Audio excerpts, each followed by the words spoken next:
Do you remember being a child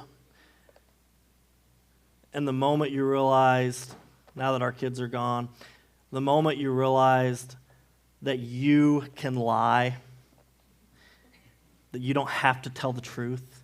Now, I'm not condoning lying. I'm not justifying it. I'm just saying I think we all remember the moment that we realized that we had the ability to say anything we wanted, even if it wasn't true. Whether that be to help us from getting in trouble or what, I don't know. I don't remember the exact age. I think I was around 5 or 6. But the first lie that I remember telling in my life was to my parents. I had taken a pair of scissors and given myself a haircut. It wasn't a good haircut. And when my parents confronted me about it, I stood my ground that it was our dog who did it. I had to act quickly, and it was the best thing I could come up with at the time. So when my mom said, "Did you cut your hair?" I told her, "No, baby dog did it," and I stuck to it. It didn't matter how much evidence she was bringing that the dog probably didn't do it. I stuck to that and said, "No, the dog did it." It was okay if baby dog took the fall for me. She was already old anyway. She was on her way out. It's okay if she takes the fall. I still have a long life ahead of me. I'm not going down on this one. The dog did it. Well, what I learned is that it's not very easy to lie to my parents, to the adults, because they knew me. They weren't as naive as people like me. But my friends, on the other hand, I could get them to believe anything. I would tell some tall tales just to make them think that I was something that I was not, that I was braver than I actually was, that I was cooler than I actually was. To my very gullible friends, I was as fast as a cheetah. I drove a Corvette, and my dad was best friends with Michael Jordan. It was a great childhood because all my friends were idiots and they believed it. But when I was in about the 3rd grade, I told this kid, Brandon, that one of the high school girls at our after-school program had agreed to be my girlfriend. She was much older, and Brandon did not believe me, so he told me to prove it. But I just doubled down, like, how's he going to find out? It was going fine until it was discovered that my make-believe cougar girlfriend was really good friends with his older sister. So he actually had access to talk to her and ask her, and I was found out. My lie didn't stand up anymore. I learned at that moment that you should really be able to prove yourself whenever you make a statement, when you make a claim.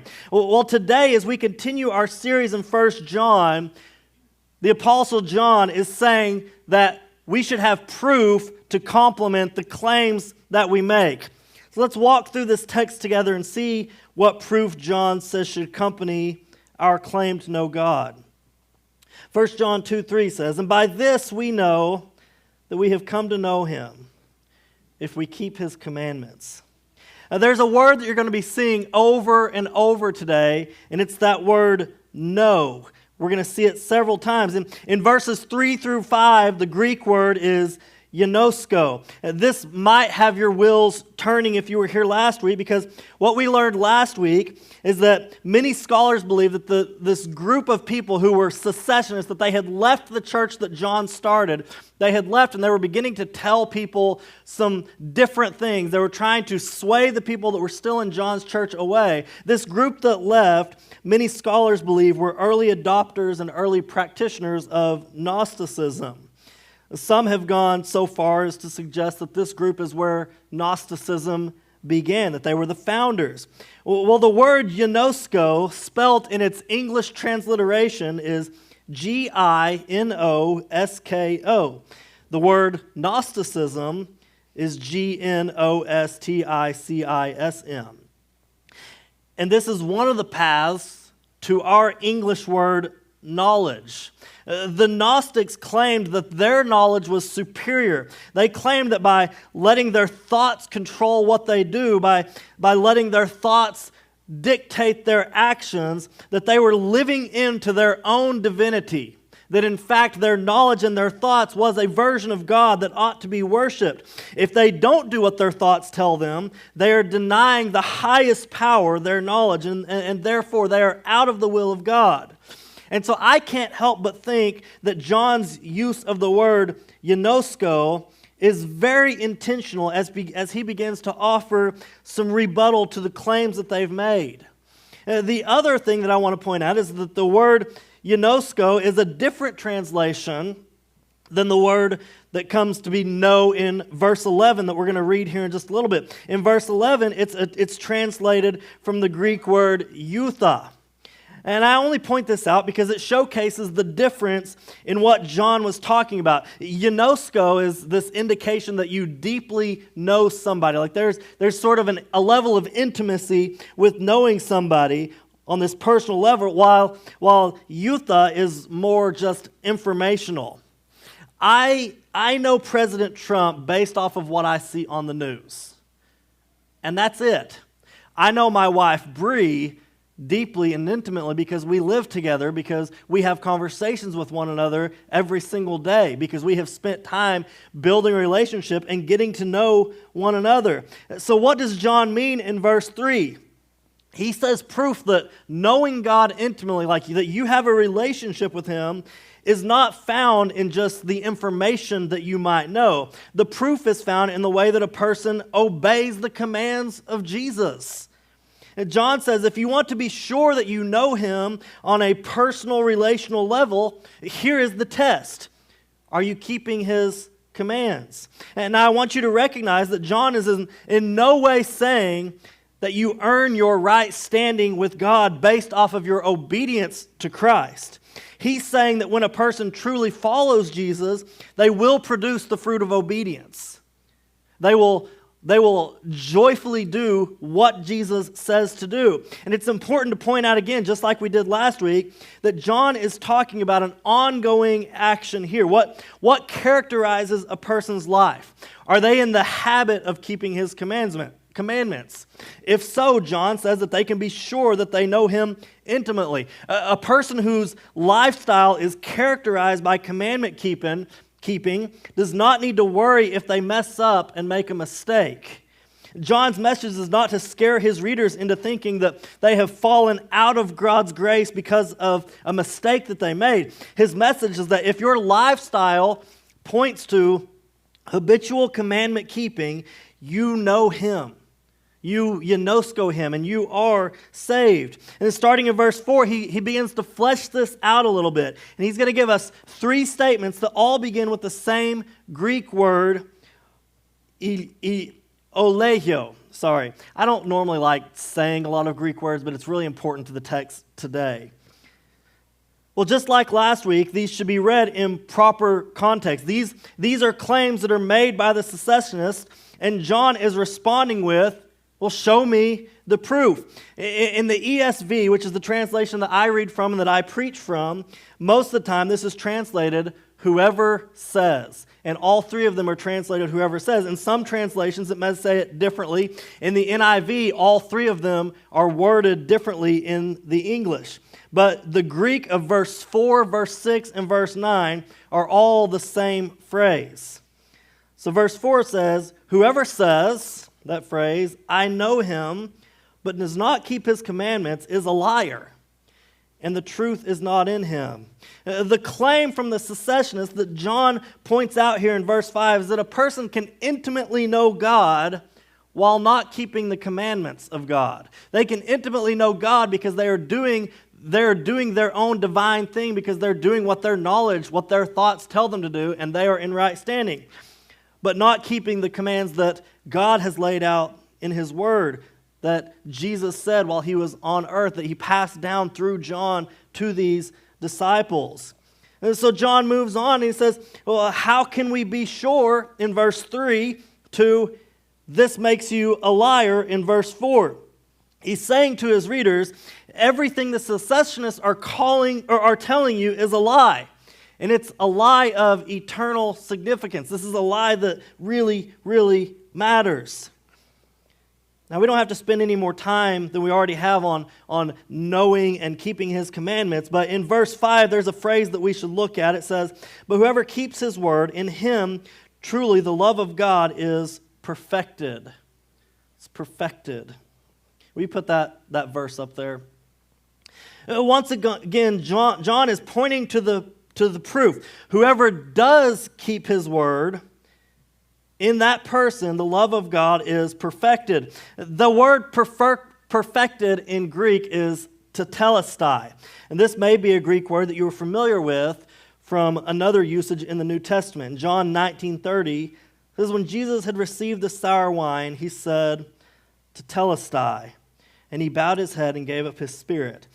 In English, tetelestai in verse 30 reads, it is finished. It's the last phrase that Jesus said before he took his last breath. This was the moment that Jesus' ultimate act of love was complete. With his final breath on the cross, he said, tetelestai, it is finished. And standing at the foot of the cross, watching this, hearing this word spoken from Jesus, was John, the author of this book that we are studying. And as he wrote the letter of 1 John, he must have been reminded of that moment. He must have been reminded of the love. He must have been reminded of the blood that had spilled out at the foot of the cross on Golgotha. He must have remembered the instant that Christ's love culminated in his death. So here he used the same language to describe to his reader how they can know that they are living out of that love. He says, if you are doing what God says, there is proof. There is real proof that God's love, tetelestai, that it is perfected in you. You are living fully dependent on his love. Christ made the ultimate sacrifice of love on the cross. And you can be sure that it has completely and perfectly taken residence in your life if you are consistently, habitually following his commands. The second oleho phrase is found in verse 6. And by this way we may know that we are in him. Whoever says he abides in him ought to walk in the same way in which he walked. Whoever he says abides in him, whoever says that I abide in him ought to be walking the way that Jesus walked. This is another phrase that John is recycling. He recorded an entire monologue from Jesus about abiding in the Gospel of John. In 15 it says, abide in me and I in you. As the branch cannot bear fruit by itself unless it abides in the vine, neither can you unless you abide in me. I am the vine and you are the branches. Whoever abides in me and I in him, he it is that bears much fruit. For apart from me you can do nothing. If anyone does not abide in me, he is thrown away like a branch and withers. And the branches are gathered, thrown into the fire, and burned. If you abide in me and my words abide in you, ask whatever you wish, and it will be done for you. Now, Jesus was clear that abiding in him produces a righteous fruit. Do you know that the fruit of any tree is a reproduction of the fruit itself? If you properly care for and tend to some apple seeds out of an apple, you can eventually have an apple tree that will produce more apples. If you're willing to put in the work, you can extract the seed out of a peach pit, and eventually that can become a peach tree that produces more peaches. Well, Jesus and John are both clear. If we are abiding in him, or another translation says, if we are remaining in him, we will talk like he talked. We will walk like he walked. We will look like him. We will be a reproduction of Jesus if we are abiding in him.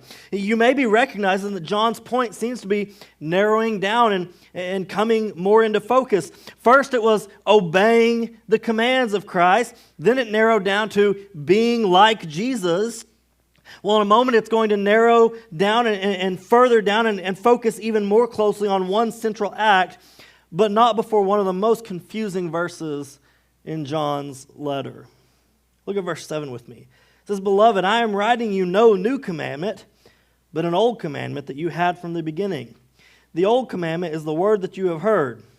At the same time, it is a new commandment that I am writing to you, which is true in him and in you, because the darkness is passing away and the true light is already shining. What a confusing statement John makes. In verse 7 he says, it's not a new commandment. But then one verse later, it's as if he has changed his mind, and he says, actually, it is a new commandment. So what does John mean? Well, the church who John had witnessed and had led to the Lord, they had heard this commandment since the beginning. When they first converted to Christianity, John began telling them that the entire Bible can be summed up with the command to love God and love others. Love God, love people. This is the essence of what it means to be a Christ follower, that we love God and love people. And this is the command that John told them from the beginning when he first led them to the Lord. It wasn't a new message, but to understand why John said it was a new commandment. It was an old commandment, but it was a new commandment. We have to look back once again to his gospel. John chapter 13, verse 34, a new commandment I give to you, that you love one another, just as I have loved you. You are also to love one another. By this, all people will know that you are my disciples, if you have love for one another.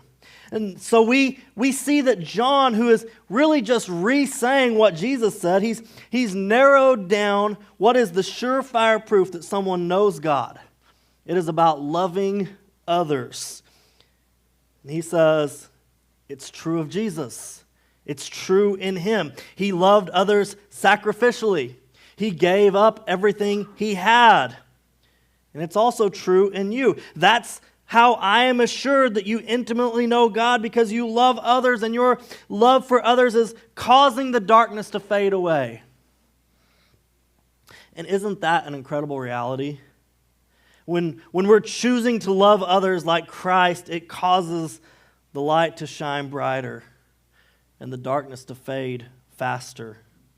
When we love like Christ, we are walking as he walked. We're becoming like him. And according to John chapter 1, verse 5, the light, Jesus, shines into the darkness, and the darkness has not overcome it.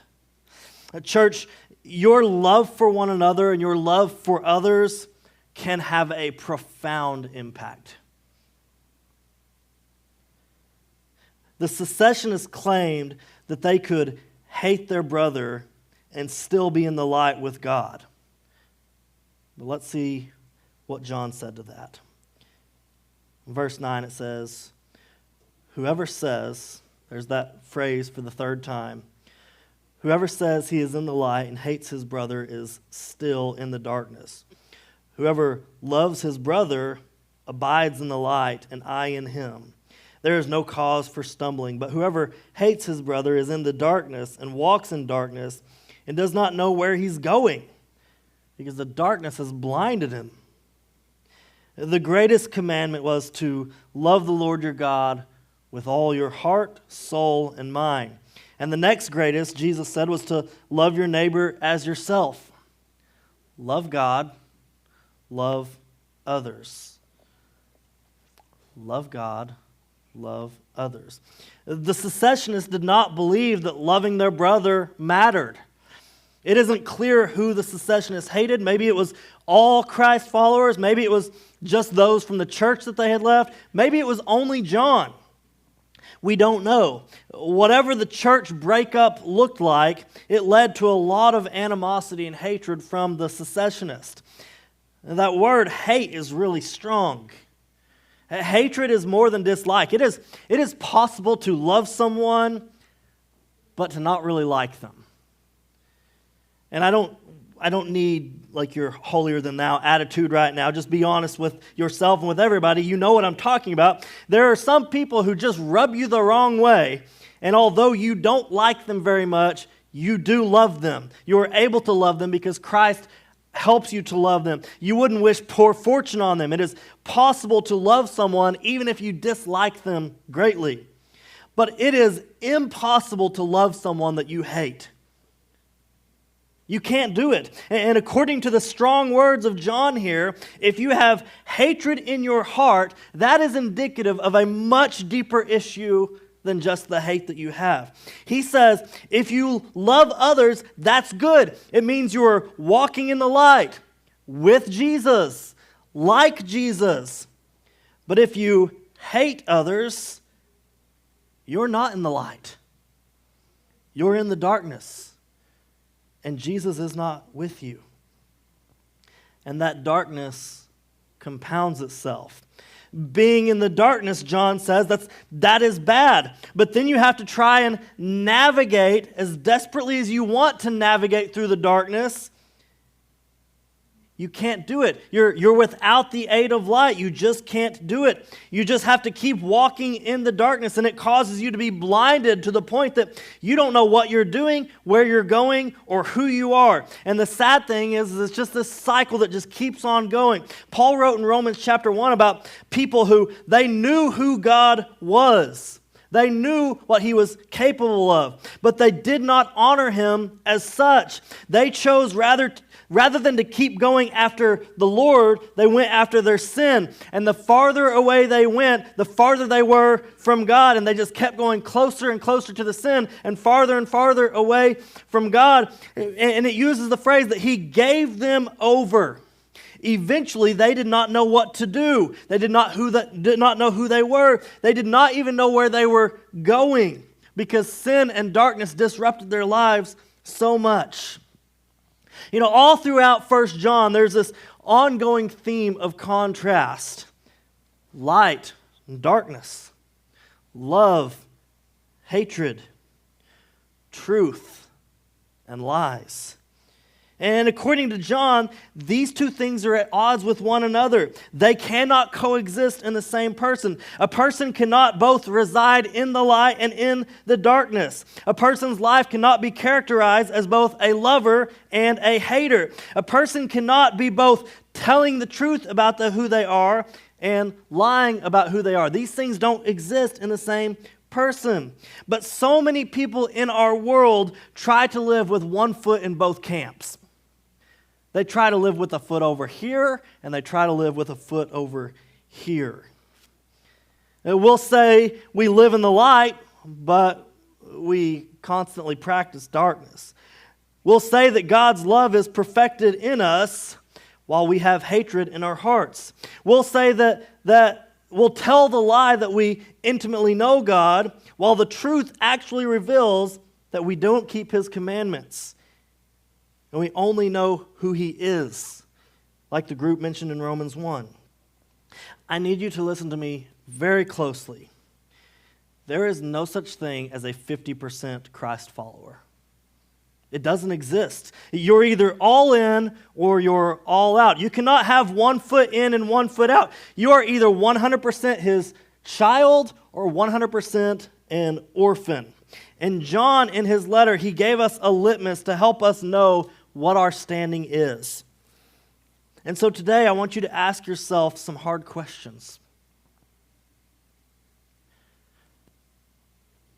But I need you to love yourself enough to be honest with yourself. And it's not for me, it is for you. Because if the truth reveals that you're not following Jesus, the easiest time to change that is now. So here's the first question. Are you keeping his commandments? Are you consistently allowing the Holy Spirit to help you live within the parameters that God has set up for Christ followers? Are you living in that standard?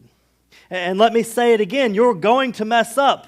You're not going to be perfect. And you can be assured that if you have ever come under the loving coverage of God's grace, you are still covered even after you make a mistake. A good test is not, have you never made a mistake? A good test is when you do make a mistake, do you immediately recognize it? Do you feel the Holy Spirit's conviction about it? And do you seek God's help to correct it? Does the overall portrait of your life after you came to faith in Christ reveal that you are becoming more like him every day? Is it going up and to the right to suggest positive growth? If so, you are keeping his commandments and you know him. The second question, are you abiding in him? Are you walking like him? Do you know what the term Christian means? It originated in Antioch. It's recorded in Acts chapter 11.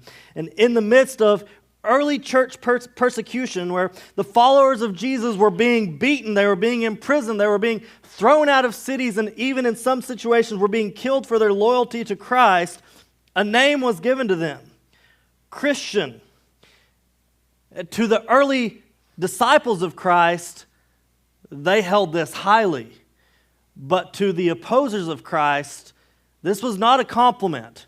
This was not something to hang your hat on. And so the political leaders, they recognized this relentless conviction that these people had to what the early disciples called the way. They would not back down even in the face of death, even in the face of any kind of persecution. They took seriously obedience to what Jesus said. They cared for and loved the people that nobody else cared for and loved. They preached Jesus and Him crucified to anybody who had ears. And it didn't matter when officials started telling them, stop preaching your message. They just kept doing it. This earned them the name Christian, which meant little Christ, because they were acting like Jesus acted. They were doing what Jesus did. They were saying the things that Jesus said. They were walking like Jesus walked. They were loving the people that Jesus loved, and they were willing to die for what they believed. I don't know about you, but I hope I represent the name Christian well. I hope that's not just a label that I give myself. I hope that it's something I represent well. I hope when people see me, they see a reflection of Christ. I hope that by abiding in Him, I'm becoming more like Him every single day. And then the third question, are you loving others like Jesus loved? Are you loving the people that Jesus would love? We need to recognize that this isn't easy. Jesus loved the unlovable. Jesus loved those who hated Him. Jesus loved those who sent Him to the cross. It is easy for me to love you all. It is really easy for me to love my family. But Jesus' version of love goes deeper. Do you remember the leper that He physically touched, that nobody else wanted anything to do with him? Nobody else would even come close to him, and Jesus physically touched him. Do you remember the town floozy that avoided everybody else, but Jesus loved her? Do you remember the unclean woman who everyone else told to stay away, but Jesus got down on her level, and He loved her? Do you remember the awful tax collector that everyone in town hated, but Jesus said, I'm coming to your house today? Jesus loved them all. Jesus died for them all. And guess what? He loved me, and He loved you, and He died for me, and He died for you also.